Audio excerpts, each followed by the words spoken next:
Les habitudes santé des autres nous fascinent. Que fait une telle pour garder la forme? Que fait un autre pour gérer son stress et dormir comme un bébé? On s'empresse de sauter sur de nouvelles recettes miracles sans trop vraiment comprendre, ce qui nous rend vulnérables aux rumeurs et à la confusion. Togo le balado est là, justement pour vous aider à faire des choix éclairés qui vous permettront de trouver et découvrir des habitudes santé que vous aimerez. On a demandé à des gens ce qu'ils pensaient des tendances santé les plus en vogue et on fait peut-être bien d'en parler avec un expert. Aujourd'hui, les super aliments. C'est un aliment qui est riche dans un nutriment particulier, donc qui est super dans son domaine. Non, mais je pense que des super aliments, c'est genre des bleuets, du kale, du curcuma. Mais non, ça n'existe pas des super aliments, c'est juste du marketing. Pour moi, un super aliment, c'est un aliment qui porte une cape de super-héros. Sérieusement, je ne sais pas c'est quoi un super aliment. Les super aliments, c'est pas ceux-là qui aident à prévenir le cancer? Ah, ça, c'est des aliments qui cochent toutes les cases, puis si on les mange, on a tout ce qu'il faut pour être en santé.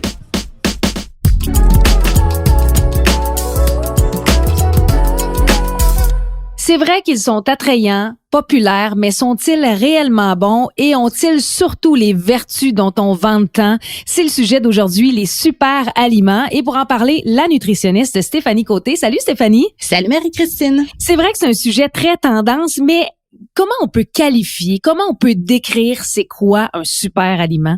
Les super aliments, ce terme-là est souvent utilisé pour vanter les supposées vertus de certains aliments. Souvent, Okay. Ça va être des fruits, des légumes, des graines.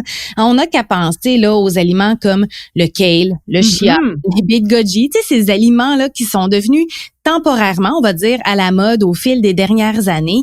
Donc, c'est vraiment un mot qui est utilisé pour décrire un aliment qui a vraiment une bonne valeur nutritive. Souvent, c'est parce qu'il va être riche en antioxydants aussi. Comment tu as envie de me le décrire? Pourquoi on le dit super aliment? Pourquoi parle-t-on de super aliments? Qu'est-ce qu'ils ont de super finalement? Oui, mais en fait, moi, ces super aliments-là, j'aime mieux les appeler des aliments super intéressants que des super aliments. Parce que, en fait, ça nous fait croire le terme super aliments qui peuvent être magiques, qui peuvent être miraculeux.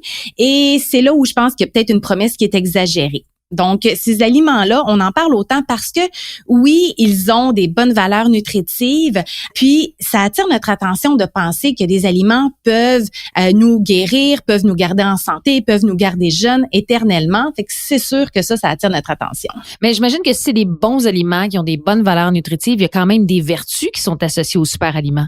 Mais disons qu'il y a plusieurs aliments qui ont été élevés au rang de super aliments pour leurs propriétés prétendument miracles qui améliorent, par exemple, le système immunitaire, qui préviendrait des maladies comme le cancer, qui ralentirait le vieillissement. Donc, il y a beaucoup de ces aliments-là. Par exemple, je pense au curcuma, au bleuet, qui sont super riches en antioxydants, le kale également, ses fibres. Et tout ça, si on disait que les antioxydants étaient une solution à tout, puis que les aliments qui les contiennent deviennent une pilule magique pour à peu près tout aussi. Donc, oui, les aliments sont intéressants, mais de là à les faire passer pour des aliments miracles qui ont vraiment une solution à tout, ça, c'est, disons franchement, exagéré, parce que dans la vérité, là, les aliments, leur rôle, c'est plutôt dans la prévention et on est vraiment dans une alimentation générale et tout ça, et c'est pas parce qu'un aliment contient un antioxydant qui va à lui seul nous garder en santé. Donc oui, les antioxydants sont favorables à une bonne santé, mais trop, c'est comme pas assez dans le fond.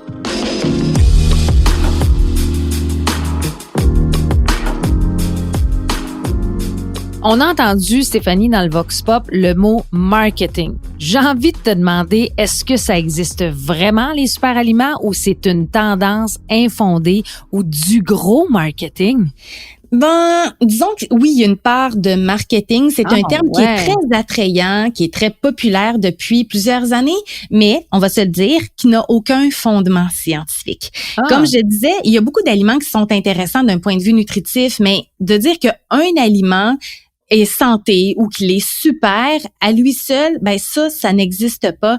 Dans le fond, c'est vraiment là le marketing, c'est de faire croire qu'un aliment à lui seul peut nous garder en santé, peut nous éviter de vieillir, peut nous éviter de prendre du poids. Bref, on est dans toutes ces promesses-là exagérées. Et là où le marketing embarque aussi, c'est que l'industrie alimentaire s'est aussi approprié ces notions-là de super aliments en mettant des extraits de canneberge dans des biscuits ou de la poudre de patate douce dans des chips. Ben écoute Stéphanie, je veux pas t'interrompre, mais on a créé des buzz finalement pour que ce soit vendeur, donc il y a des avantages, puis il y a toute une question d'argent là-dedans là. Oui, absolument, tu sais, puis on a juste à penser aussi au chocolat noir Ouais. qui a une aura santé, puis qu'on est en train de penser que on peut mettre du chocolat noir dans tout aliment aussi transformé qu'il soit, puis ça va rester bon pour la santé. Donc en ce sens-là, on est à côté de la plaque. Qu'est-ce qui explique, dans ce cas-là, le mythe du super aliment qui est très, très répandu malgré le fait qu'il n'est pas endossé par les spécialistes parce que ça fonctionne. On dirait qu'un nouvel aliment, pratiquement chaque année, il y a la grosse affaire. C'est le buzz, on l'achète, on guérit avec ça. Mais c'est dans la simplicité de cette approche-là qui nous fait croire que c'est un miracle. Et puis ça, c'est vrai pour les diètes amaigrissantes aussi qui deviennent populaires les unes après les autres. Puis d'ailleurs, il y a une diète tendance présentement qui s'appelle la Cert Food qui se base essentiellement sur la consommation de prétendus super aliments. C'est de manger du chocolat noir, c'est de manger des petits fruits, c'est de manger du kale, des patates douces. Donc, c'est un régime basé là-dessus. Donc, c'est vraiment dans l'attrait parce qu'il y a quelque chose de commun à nous tous, c'est de vouloir être en santé, de vouloir rester jeune, de ne pas vieillir trop vite. Et c'est sûr que c'est pour ça, entre autres, que ça prend autant de place, ce terme-là de super aliment.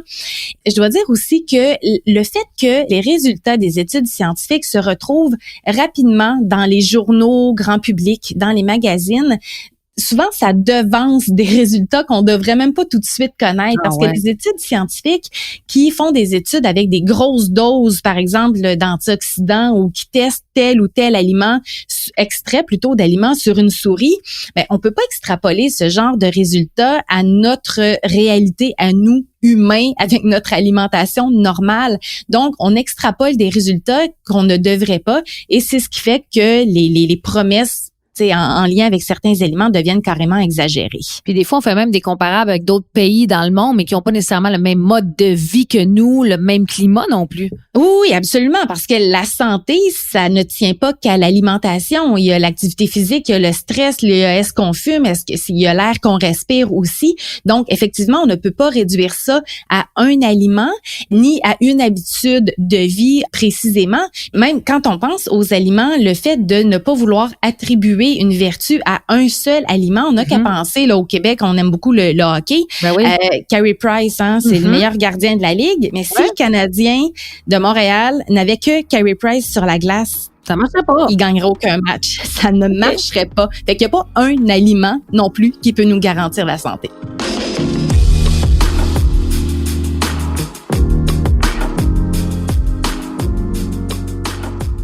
Ben, j'aime bien ton parallèle avec le hockey, c'est une belle image, mais là, je sais plus si je peux l'appeler super aliment, mais on en mange ou on n'en mange pas de ces fameux aliments?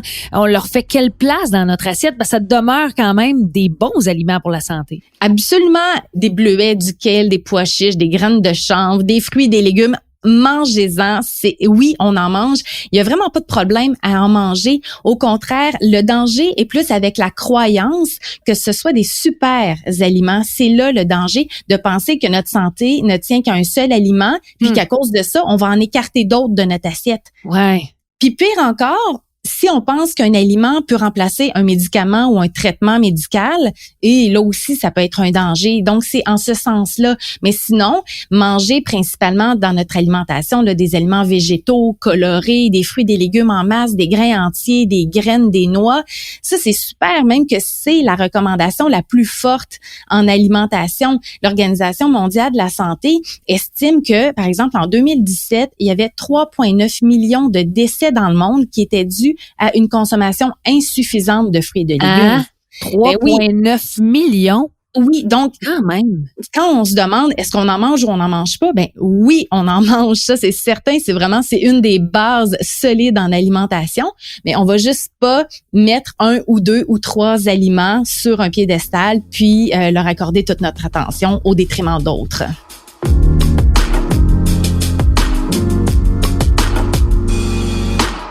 Stéphanie Côté, nutritionniste, merci beaucoup. J'ai l'impression que tu en surprends plusieurs aujourd'hui concernant les super aliments.